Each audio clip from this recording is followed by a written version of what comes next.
আমার নাম শামসুল আলম, আমার বাড়ি হচ্ছে বাংলাদেশ।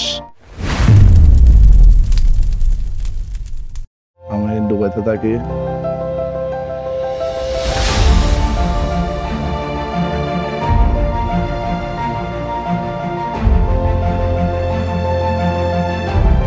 আমার বন্ধুরা মারছে টিকিট, আমাকে বলছে, আমি দেখছি, দেখার পর আমিও মানলাম। এখন আমি পাইছি এটা টিকিট। আমি টিকিট দিয়েছি আব্দুল বাসিদ রশিদ মোবাইল দোকান। আমি কোর্স আছে টিকিট মারছি ৮৫০০ পাইছি।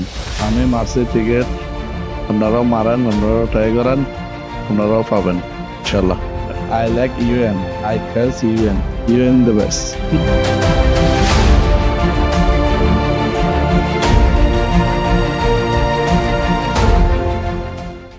Thank you, Ian.